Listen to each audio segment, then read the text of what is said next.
So let's open the floor to questions. People have questions? Any of the speakers? Yes, please. Is it possible to elaborate on how you perform communications on encrypted data? Is it possible to have what? Can you elaborate on how are you able to do computations on encrypted data? Right, so there's actually many different tools. There's actually many different, this is not on. No, it's not on. Yeah. All right, I was. So there's actually many different tools to do computation on encrypted data with different trade-offs in security, functionality, and performance. So one such tool is homomorphic encryption. I gave you an example of how to do addition. Actually, homomorphic encryption can enable general functions to be computed. There's even a library out there called HELib. You can take a look at it, which you can use for this purpose. Other tools are secure multi-party computation, secret sharing, a few other technical things that they also enable you to run computation on encrypted data. We're not using fully homomorphic encryption because it's very slow. We are using partially homomorphic encryption in combination with secure multi-party computation. The performance over has, so it depends what functionality you consider. If we look at search on encrypted data, our latency would be, I would say, 2 seconds for a search. So as opposed to maybe 10 milliseconds or 20 milliseconds. So that would be the user-facing latency.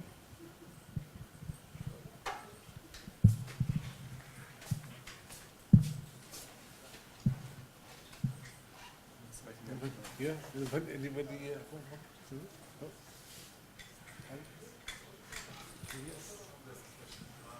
Assuming the application will work and everyone will encrypt their mails, what do you think that the software as a service companies would do? Would they ban it or something else? A good question. So what would happen to software as a service companies if we would have encrypted email? So some companies like Apple, they claim they don't want to see your data, so they claim they'd rather that. Companies like Google, they obviously make a service out of that. The nice thing about computation on encrypted data is that we can do user recommendations as well. So they could run the user recommendations on the encrypted data and obtain a recommendation that's encrypted and show it to you. So in principle, in theory, they could still conduct some of their business, but I can envision still a lot of technical challenges to get to that point. So maybe it could be a more expensive service for the people who they will have to maybe pay a bit more for hosting because Google can't maybe take advantage of their data. But hopefully, if we have enough computation encrypted data like recommendations, then even that in the long term would be addressed. Actually, I don't know. What is the business model of WhatsApp today? Like, so they don't see your messages, right? So presumably they cannot mine them. They can. Yeah, it's working. It's working. So they could probably mine your metadata, like who is talking to whom, when. I'm not sure if they're making good use of that information or they're doing anything with it. So maybe if WhatsApp eventually has a long-term viable business model, there might be something to learn from their experience in that front. Maybe, I mean, also if you've seen the recent Facebook discussions, maybe a business model that relies on violating user privacy might not be the best business model to have in the long term. So the society might have to rethink these things as well. If I may suggest another answer, which maybe people will like less, but the point is that you could, at least in principle, run the same business model on encrypted data. I mean, Google will still serve you ads in the same way as it did before, except that all the ads computation will be under the encryption, and they will be decrypted at the user side. So exactly the same business model, the same ad, the same ad, sale, whatever. Although the same business model exactly as it exists today can, in principle, be run, everything under encryption, and the user will see exactly the same interface, for good or for bad, without anybody else knowing anything. So it is, in principle, possible. Yeah, I would argue though that that's not anywhere close to the same business model, because you might get the same functionality, but a lot of the business model is based on advertisers getting that information back on how their ads are showing, and they're not going to pay the same for not having that transparency. So there's an additional challenge there.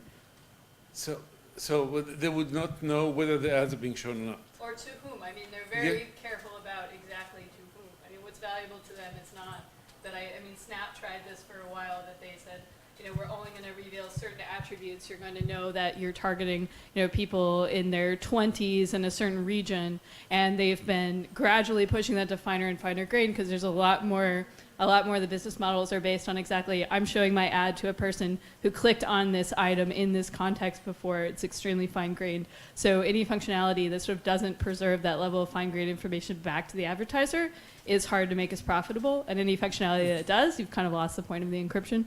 So there is still a challenge there.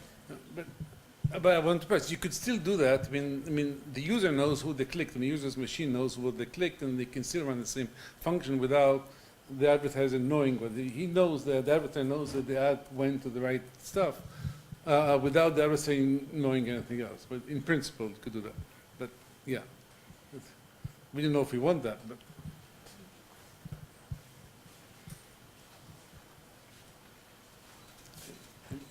any other? Yes. How can you track a person if every transaction changes the public key? Well, to begin with, the fact that you conduct a payment from one address to another in particular distinguishes that transaction from any other transaction also, right? So if address A has paid address B, then address A has paid address B, not C, not D, not E. So there's already information there, right? Also, often you have so-called change, right? So maybe you have some address that is currently storing, I don't know, 1 unit of currency, okay? And you are buying something for 3/4 of a unit of currency, okay? So that 3/4 goes off to some address B, okay? And then the remaining change goes off to a new address C, okay? Because this address C receives like small change, okay? One can use fairly effectively heuristics such as, well, whatever addresses receive small change, presumably they are owned by the same person behind the scenes because they're receiving back the small change from the payment, okay? So this is a very simple heuristic that is not 100% correct, but it's sort of in an empirical sense, when sort of recurring user behavior can be used together with other, more sophisticated heuristics to basically cluster together addresses that are much more likely than not to be owned by the same individual. So things like that.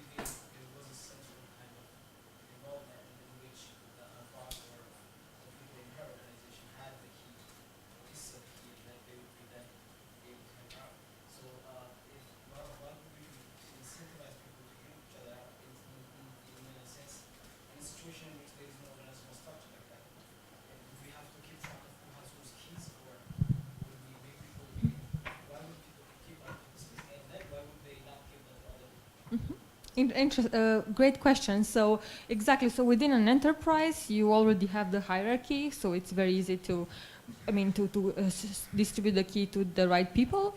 In a social setting like us, personal users, then I actually think that you don't have to incentivize them because it requires basically no work from them. So you can actually, what happens is right now you can download Preval and try it out. So you can take your key and you can tell which people should have each piece of the key, and that automatically gets sent to those people's cell phones. And it's up to them if they want to help you later to recover or not. So in some sense, the burden is on you to choose people who will help you recover the key. But there's really no burden for them otherwise. So I feel that you don't really need much incentive to incentivize them. maybe a comparison, maybe with my talk when I was discussing cryptocurrencies. There, the participating peers are actually doing work all the time. They're constantly processing transactions. They're dedicating cycles of their computers to decide whether a transaction is good or not. Or if you're a miner, then you're like contributing as part of the consensus protocol. So that's definitely something that requires incentive mechanisms. In the case of key management is hard in general, right? So managing secret keys is a very, very difficult problem. Sharding them is doesn't magically make it go away. It makes it more fault tolerant, and as Raluca said, it's your responsibility to find somebody that you trust not to give it to other people. In terms of resources, computational resources is nothing because it's just data at rest, and even for space, keys are big, but they're not big. They're 256 bits, so it's something that is very, very tiny that doesn't really occupy space.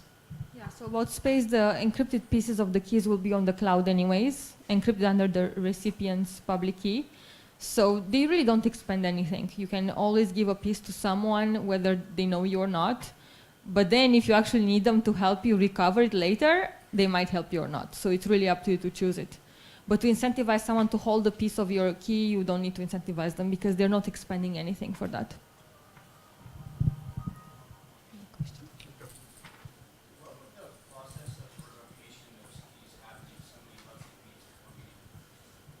Yeah, that's a great question. And actually a lot, the question was, what if someone leaves the company? How do you revoke keys?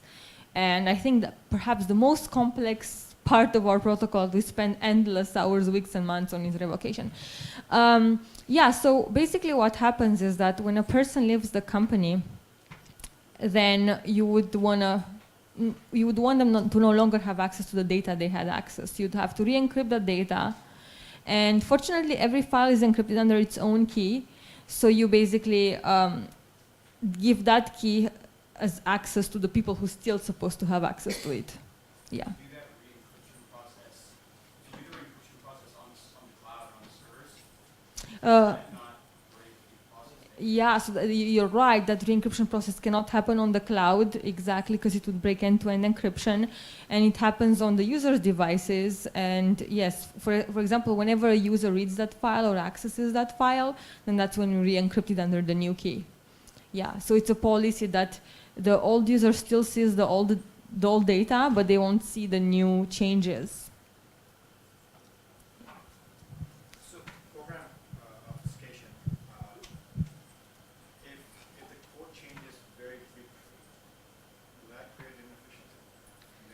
And pretty much everything creates inefficiency in this space. So the question was, if the code changes frequently, will that create inefficiency in program obfuscation? Yes.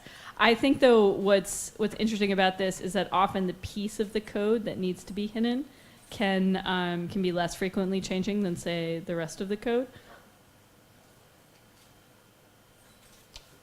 You had a question? I had a question about capitalizing on what we started today with privacy and encryption and hacking and now end-to-end encryption. So when I encrypt something end-to-end, whether it's WhatsApp or any other application, that will make attackers would like probably to get to my laptop or my endpoint and attack me. Are you considering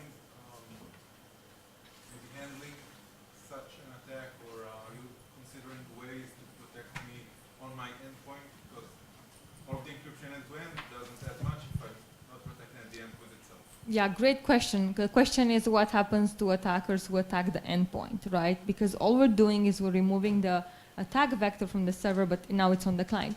So two ideas there. One is that there's a distinction in how scalable an attack is. So without end-to-end encryption, you attack the server, you get 1 billion or 1 million accounts. Okay, you get all those users at once. With end-to-end encryption, you have to go about specific users and you only get their data. So it's much less scalable as an attack. If you want 1 billion users' data, you have to go after 1 billion user devices. So it's much, much harder. Now the question is, do we try to do something about that? We do try to, basically use all the client-side mechanisms that we can, have the right access control on the client side. Privileged processes can access the key, no one else. We're actually looking at putting the keys in enclaves like trust zone on the phone and SGX or TPMs on the machine. So we're trying our best to make it as hard as possible on the client side to get the keys. Yeah.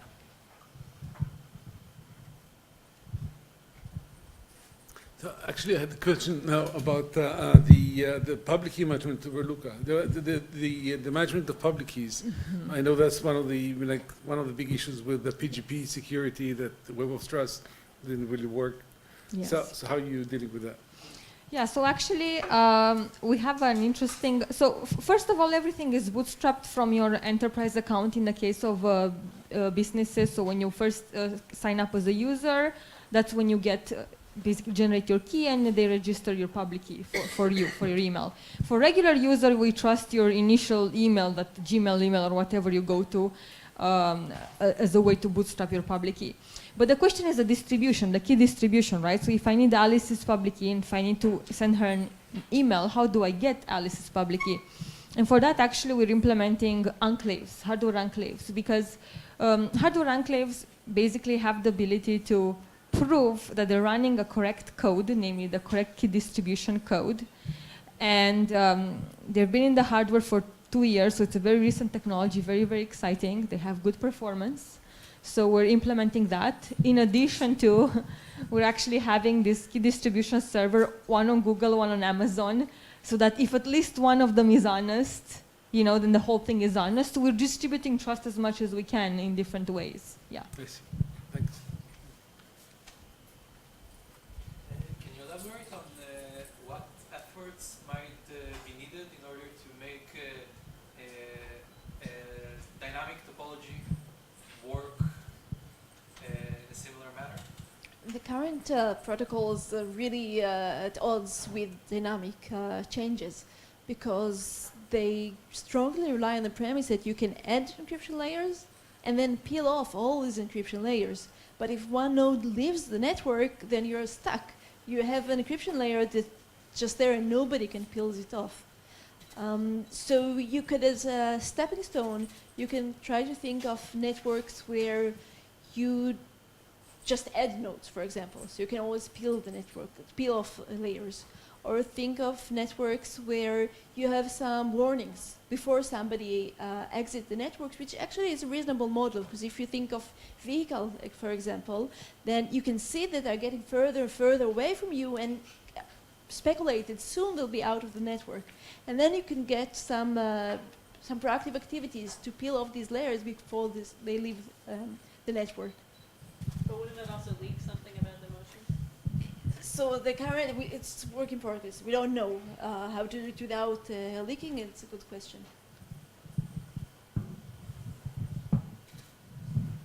Zero knowledge proof is known since the 80s, yet it's not being used since Jaffa. Not any applications might have. So I wasn't born then, so I'm not. I don't carry responsibility for that. No.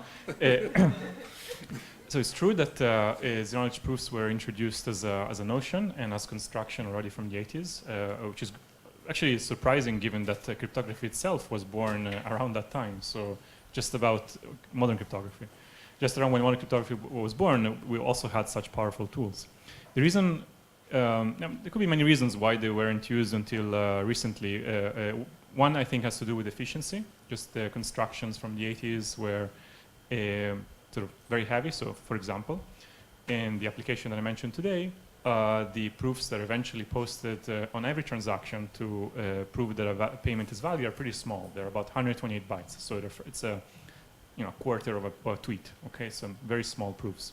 But if one were to use sort of techniques that were known in the 80s, maybe those proofs would be orders of maybe several megabytes. Okay. So this is something that would be sort of unacceptable to use on every transaction. Also, there's a question of having suitable applications. In peer-to-peer systems, such as cryptocurrencies, the entire point is you don't have a trusted party that mediates any action between the peers, okay? So then if you're trying to convince other peers of actions you're making without revealing information, zero knowledge proofs are kind of the right tool, okay? And as far as I can tell, I haven't really seen sort of very needy peer-to-peer applications before the rise of, say, cryptocurrencies. Because, let's say, maybe in enterprise scenarios, maybe there was always some ultimate trusted party that could mediate information between different, say, parts of a company in some trusted way, right? So, yeah, so I think these were, two orthogonal reasons for why only now. The important thing is happening at some point, so that's something to be celebrated. Maybe just to add one more thing, the technology has evolved a great deal. The results from the 80s needed interaction. So you actually proved that you know something by a challenge response mechanism, where you ask the person who has the secret data some question, and if he could answer questions in a consistent way, then you knew that he has the proof hidden somewhere. But in the works we've seen today, you need non-interaction proof, non-interactive proofs, and this has evolved in many years of studies from these 80s. So they're not using the old results, they're actually using new and better technology.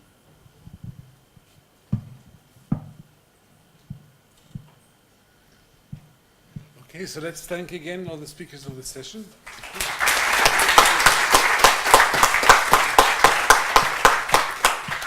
And I think that Lior Tabansky to say a few concluding words for the day.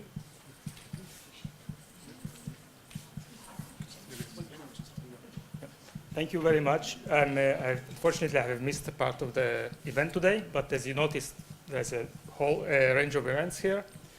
I'm the head of research development for the center, and perhaps you've noticed the name of the center includes the word interdisciplinary.